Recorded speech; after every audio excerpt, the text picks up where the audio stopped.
mão pra cima, eu já sei, pode me prender porque o verdadeiro criminoso sou eu. Eu que deveria estar dentro de Gachiakuta sendo um arruaceiro, porque eu tô me sentindo péssimo de não ter feito análise dos últimos 5 episódios de Gachiakuta aqui no canal. E não pensem que é totalmente porque eu não queria, é porque como eu tava viajando em São Paulo, não tinha como eu gravar os vídeos de Gachiakuta. E aí eu acabei me atrasando, então gente, eu peço desculpas de coração, porque esses últimos episódios foram fantásticos, os melhores episódios dessa primeira temporada de Gachiakuta disparado. E é exatamente por conta deles serem tão bons que eu tô me sentindo horrível de não ter feito análise deles aqui no canal. Mas pra compensar, durante esse vídeo eu vou comentar rapidamente, mas tipo assim, muito resumidamente, alguns comentários breves sobre o episódio 9, 10, 11, 12 e 13. E aí, claro, no decorrer do vídeo a gente vai ter a análise completa aqui, tudo que eu tenho pra falar a respeito do episódio 14, que se trata do início do segundo cour dessa primeira temporada de Gachiakuta. E aí galera, beleza? Aqui, gente, no vídeo de hoje vamos fazer aí finalmente essa minha review, a volta das análises de Gachiakuta. Então de coração, de verdade mesmo, eu conto com o seu apoio deixando um like nesse vídeo, comentando aqui embaixo de 0 a 10 qual foi a sua nota pro episódio. Eu quero ver vocês comentando, mas usem a hashtag dinossauro fofo, tá? Por que dinossauro fofo? Quem já viu o episódio 14 já sabe. Então me contem o que vocês acharam do episódio 14, e caso vocês queiram falar pra mim também o que vocês acharam desses últimos episódios, algum específico, eu também adoraria ler os comentários de vocês. Então se você já deixou o like no vídeo, se inscreveu no canal, deixou algum comentário inicial aí, vamos comigo pras análises. Primeiramente, pessoal, vamos começar com esses resuminhos rápidos dos episódios passados, comentários bem breves aqui meus, só pra não deixar passar batido esses episódios passados. E inclusive vocês estavam me pedindo, pô Seth, comenta rapidinho o que você achou de cada episódio, a sua nota de cada episódio, pra continuar mantendo o cronograma, pelo menos de certa forma, mesmo que eu tenha vacilado aí com vocês. Mas vamos lá então, primeiramente a gente tem o episódio 9, que foi o primeiro dos que eu acabei não conseguindo cobrir pra vocês. Episódio que foi totalmente focado no que? Na cidade do grafite, a Canvas Town. Foi legal conhecer um outro local dentro desse universo de Gachiakuta. Todo o objetivo do episódio era muito claro, eles estavam indo até lá pra conseguir um feitiço de proteção com o Gobi, que acabou indo jogar no Vasco bem mais cedo do que a gente esperava. Não como se eu esperasse alguma coisa, até porque eu nem lembrava do Gobi. Mas é exatamente como vocês falaram, porque eu lembro dos comentários de vocês, tá? Vocês acham que eu não leio os comentários? Eu leio. Vocês me falaram que na verdade aquilo era um foreshadowing daquela grafitagem que ele tava fazendo na parede, era tudo pra um acontecimento futuro. De fato era mesmo. No final das contas, nossos zeladores não conseguiram esse feitiço de proteção através do Gobi, que veio a falecer aí, porém tudo deu certo no final graças a Hamelin, que foi a garota que herdou meio que esses poderes de feiticeira através da caneta, através da arte no final das contas. E assim, a mensagem é muito forte nesse episódio. Eu lembro bem de que quando eu assisti o sentimento foi intenso, além de, claro, a forma que eles abordaram toda essa passagem de bastão de um poder de um personagem pra outro, eu achei muito bonita e muito bem feita. E eu não preciso falar nada, né, que o ponto auge do episódio com certeza foi a parte final, com todos aqueles fogos de artifício lindíssimos, que deram um visual muito marcante pra esse episódio, e a maneira que eles representaram o poder dentro da caneta ali com a Hamelin, eu achei demais. Nem vou me estender muito nos comentários a respeito do episódio 9, mas a minha nota pra ele é a nota 8, tá? Então essa é a minha notinha pra esse episódio. Agora falando resumidamente do episódio 10. Assim como eu comentei antes, eles estavam atrás de proteção, por isso que eles estavam em Canvas Town, e no início desse episódio a gente tem exatamente isso sendo dado aos zeladores. A Hamelin coloca esse feitiço de proteção em cada um dos zeladores. E do jeito mais ousado possível, porque ela literalmente descobriu que ela também consegue modificar a sua caneta pra qualquer coisa. Então ela usa uma maquininha de tatuagem, o que eu achei iradíssimo. Inclusive eu acho muito interessante a forma que a autora de Gachiakuta consegue ser criativa com esses detalhes. Pode parecer uma parada super boba, super nada a ver, que provavelmente muita gente nem vai lembrar, mas não deixa de ser muito legal. Temos também nesse episódio a máscara nova do Rudo sendo entregue pra ele, finalmente, até porque a gente já tava esperando essa máscarazinha há um bom tempo. Demorou só 10 episódios. E claro que não tem como eu não comentar sobre a luta contra os escorpiões no final do episódio, o Rudo usando seus poderes, sabe, cada vez de forma mais criativa, estreando a sua máscara, claro, e a gente poder ver também os outros zeladores lutando um pouquinho em conjunto, é muito massa. As cenas de animação tão muito lindas, realmente não tem do que reclamar nesse aspecto em Gachiakuta, e uma das coisas que eu mais tenho gostado em Gachiakuta são os ganchos de finais de episódio, e é exatamente isso que a gente tem aqui no final do episódio 10, a gente tem outro gancho com a apresentação ali de outra personagem meio misteriosa, que se trata da Amo, e olha, eu vou falar uma parada, eu não imaginava que o que viria envolvendo essa personagem seria tão pesado. E assim, por mais que o meu resumo do episódio 10 tenha sido talvez menos interessante do que o resumo do episódio 9, a nota final do episódio pra mim é um pouquinho maior, então nota 8,5. Já vão deixando nos comentários as notas de vocês dos episódios passados, que a gente pode fazer uma comparação, quem gostou mais de um, quem gostou mais do outro, pra dar uma olhadinha se bateu com as notas de vocês. Agora falando um pouquinho só do episódio 11, a parada já é mais embaixo. Esse episódio serviu pra gente ter uma introdução de fato da personagem personagem da Amo. E olha, se tem uma palavra que define muito bem tudo que envolve essa personagem é bizarro. É um episódio que, pelo menos pra mim, ficou nítido de que boa parte dele é mais parado, os personagens literalmente eles não se movem tanto, a gente tem bem mais diálogo do que o normal, digamos assim, porém de certa forma não é um problema gigantesco isso na minha opinião, justamente porque a habilidade dessa personagem nova envolve uma espécie de controle mental de realmente perturbar a mente das pessoas. Então ser mais parado talvez não tenha sido tão ruim assim, é algo de certa forma até meio natural, só que é o que eu falei, cara, tudo que envolve essa personagem nova é bizarro e isso criou alguns momentos no episódio que você fica, cara, o que eu tô assistindo, sabe? É uma sensação de desconforto misturado com um pouco de ansiedade até, sabe? É meio doido mesmo. Parece até que esses episódios que eu não cobri, eles estão numa crescente de notas, porque esse episódio aqui, ele é mais um episódio 8,5 pra mim. Ele não foi uma crescente, mas ele tá preparando pra outra crescente. Meio que eu já dei um spoiler aqui da minha nota do próximo episódio. Vamos pro resumo rápido do que eu achei dele. Episódio 12 pra mim, ele foi um choque completo, porque de início eu já fiquei, peraí, o Tanzi matou todo mundo? Não é possível, pô. Não é possível que eu vou ver personagens importantes sendo mortos assim do nada por um companheiro. Eu tava completamente enlouquecido assistindo e pensando comigo mesmo, tá, qual vai ser a desculpa que vão usar pra eles não terem morrido? Porque o Rudo levou uma perfurada no meio da barriga, o outro caiu de cabeça morto no chão praticamente, só desastre atrás de desastre. O que vão fazer? Mas aí que veio a cartada na manga, que tinha o tal do feitiço de proteção que eu tinha esquecido completamente que existia. Aqui no vídeo eu pareço um idiota não lembrando dele porque eu acabei de falar, mas claro, passaram semanas. O feitiço de proteção rolou no final do episódio 9 e estamos falando do episódio 12. Mas na boa, pra mim mais impactante ainda, o que é meio bizarro pensar que poderia ser mais impactante do que todo mundo morrendo no chão, ou quase morrendo, foi o surto do Rudo, cara. Ele chegando na frente da Amo e dando um soco nela que foi muito pesado. Pô, sabe aquele tipo de soco em anime que você realmente sente o peso do soco? Porque na boa, vamos falar a verdade, quanta trocação de soco a gente não vê em anime que a gente nem sente o peso do soco, sabe? É só uns tapinha, nada com nada. Mas aqui, cara, meu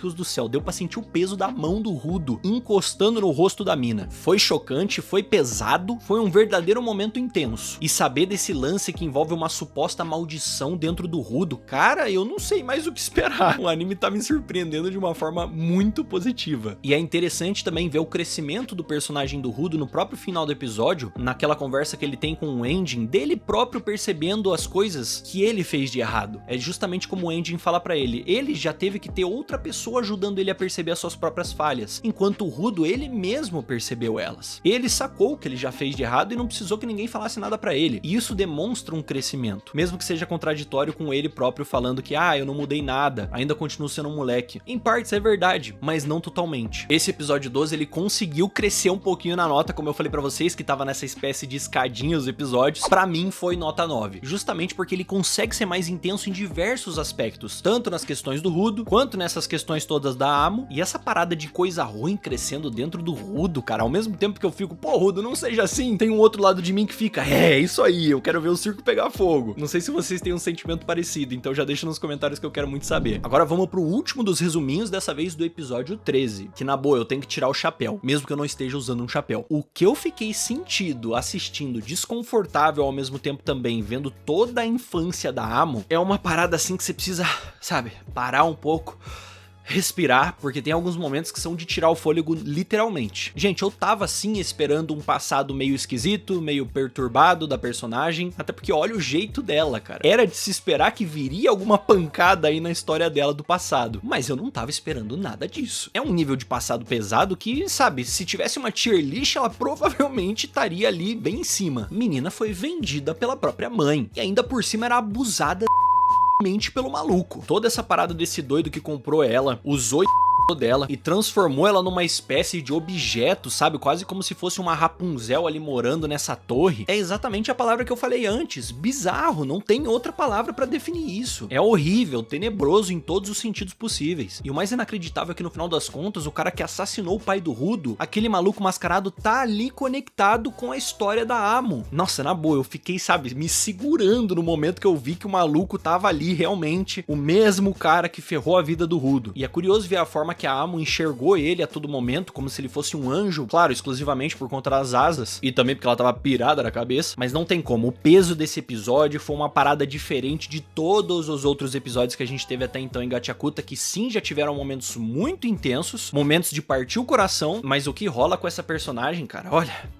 É difícil falar sobre. Horrível em todos os sentidos. E o episódio, ele consegue acabar também de um jeito muito ruim, porque a gente vê que o Jabber deu uma passadinha lá na torre dela pra simplesmente assaltar a menina e roubar a única coisa que ela tem, que são as botas ali do conjunto dela. Conjunto esse que também é o mesmo conjunto do Rudo, que eu até tinha esquecido disso. É loucura atrás de loucura, pessoal. E é justamente por conta de tudo isso, desse conjunto todo, que a minha nota pro episódio 13 é 10. É o meu primeiro episódio de Gachakuta que eu falo assim, nota 10, impecável, não tenho o que dizer. Inclusive eu quero saber se vocês também deram 10 e se esse foi o primeiro 10 de vocês em Gachakuta, deixa aqui embaixo. Agora, gente, que eu já fiz o meu resumo rápido de 5 episódios, literalmente, a gente teve 5 episódios resumidos aqui, vamos falar do episódio de hoje, o início do segundo cur da primeira temporada de Gachakuta, episódio 14. Episódio esse começou bem tranquilinho, com a volta pra casa de todo mundo, né? Depois de toda essa loucura, a gente precisa dar uma respirada. E não tem nada mais satisfatório do que ver o Rudo todo envergonhado com a Ryo, sabe, dormindo ali encostada nele. O nosso menino realmente todo mundo se interessa. E claro que como uma volta pra casa, sempre é necessário dar uma passadinha no médico, e é exatamente isso que acontece. Só que podia ser em qualquer médico, não como se tivesse talvez tanta opção assim, nesse mundo caótico que eles vivem, mas eles foram dar uma passadinha onde? Lá naquela médica que consultou o Rudo muitos episódios atrás. Aquela médica careca biruta. E assim, é curioso ver que eles precisam passar no médico justamente porque não é todos os machucados deles que se curaram depois daquela quase morte, né? Só os ferimentos mortais que se curaram. Os outros que são ralados, machucados, sabe? Uma paradinha mais de boa, aquilo não voltou ao normal. Depois desse início, a gente tem a nova opening do anime, porque como a gente tá entrando num cur novo, precisamos de uma opening nova. E eu vou ser muito sincero, tá? Normalmente eu sou o cara que aceita as coisas com mais facilidade. Vem uma opening nova, num estilo diferente, eu falo, pô, mas isso aqui é maneiro. Eu normalmente não sou o cara que critica por criticar, como muita gente faz. Vocês já sabem disso, mas eu tenho que ser sincero. Eu prefiro muito mais, assim, muito mais mesmo, a música da primeira opening. Eu vou ser honesto aqui, eu não vou mentir pra vocês. Porém, não é como se eu tivesse achado essa ruim. Eu achei essa ok, só que a primeira eu gosto muito, principalmente por conta do estilo mesmo. Talvez por ser um rock mais pesado me atrai um pouco mais, principalmente por conta da estética de Gachakuta. Porém, eu também tenho que deixar destacado aqui que visualmente falando, toda a parte estética dessa nova opening, eu acho que eu talvez tenha gostado um pouco mais do que a primeira opening. Então, no quesito estética visual, a segunda opening eu acho melhor, mas pra música eu acho a primeira bem mais marcante, bem mais legal. Dito isso, vamos continuar. Como eu falei pra vocês, os personagens deram uma passadinha no médico, então eles descobrem que na verdade essa careca se chama Alice, e não só isso, mas que ela é parente de um dos zeladores lá, o cara responsável por fazer as máscaras, e a menininha também. Depois deles terem dado essa passadinha rápida no médico pra resolver tudo isso, eles não fazem nem questão de explicar o que aconteceu pro maluco que faz as máscaras, realmente porque não dá pra gente perder tempo. E aí a gente tem um detalhe muito curioso, que é a descoberta de que na verdade, cara, tem momentos dos dias aí nesse lugar que o lixo lá de cima é despejado com tudo lá, e por conta disso um monte de gente sai machucada e muita gente morre também. Imagina uma televisão velha caindo na sua cabeça de, sei lá, 1000 metros de altura. Realmente não deve ser muito legal. Depois deles esperarem num lugar tranquilo ali, eles voltam pra casa e no caminho eles descobrem que eles estão sendo atacados por quem? Pragas, atacantes, como você quiser chamar, essa galera aí que quer perturbar quem quer que seja que esteja tendo contato com celestiais. Mas aí que vem a pergunta, como é que sabem que o Rudo tava lá? Pois é, fica o questionamento que a gente vai ter a resposta em breve. Não posso deixar de destacar aqui também nos meus comentários a performance completa da Simio lutando, ou melhor, lutando não, né? Humilhando todo mundo que foi lá tentar quebrar e estraçalhar o quartel dos zeladores. Os caras estavam de bazuca, pô, e não fez a menor diferença, porque os zeladores têm um Giver que serve como escudo, a sua habilidade, pra base não ser danificada, e mais do que isso, cara, os óculos, a habilidade de Giver da Simio é inacreditável, ela é literalmente o Neo do Matrix, ela desacelerando o tempo e desviando do míssil, e melhor, pegando o míssil da bazuca e jogando de volta nos caras. Absurdo, essa cena é incrível. Depois de tudo ser resolvido, a gente tem mais um momento pra dar uma respirada, pra ficar mais tranquilo e recuperar as energias mesmo, mentalmente e fisicamente, inclusive de quem tá assistindo o episódio. A gente tem os zeladores descansando, comendo uma coisinha num bar. Tem um detalhe que eu achei muito interessante dessa cena também, é o fato de que aparentemente para as outras pessoas, né, as pessoas normais desse mundo, normais entre aspas, né, a visão delas dos Givers talvez seja meio distorcida, pelo menos foi assim que eu interpretei essa cena. O cara olhando pra cada um dos zeladores, o Ending, o Zanka, a Ryo e o próprio Rudo e vendo a expressão deles desse jeito esquisito, eu acho, pelo menos na minha opinião, que é basicamente como se o jeito que eles veem esses Givers é meio diferente de como eles realmente são, porque pelo menos eu acredito que eles não andam com essa expressão esquisita no rosto. Mas se eu tiver errado também, deixa aqui nos comentários. Também descobrimos nesse momento do episódio que existem a diferença de pessoas que utilizam seus poderes de Giver pra um jeito defensivo e as pessoas que utilizam eles de maneiras mais ofensivas. Daí vem toda a questão de gente que fica lá na base como a Simil e o próprio cara que é o Giver do escudo, pra pessoas como o Ending, a Ryo e por aí vai. Dito tudo isso, a gente ganha mais personagens pra história, porque cara, tava precisando de mais gente pra incrementar essa turma. Quem que chega pra festa? A garota dinossauro, como eu falei pra vocês, que na verdade não é um dinossauro, é um kaiju, eu sei, mas não deixa de ser engraçado, parece uma fantasiazinha de dinossauro. Dona Guita, e também o Deer, que é a criança da chupeta, que roubou os doces do Rudo da outra vez. E o tal chefe Bro, pois é, o maluco se chama Bro.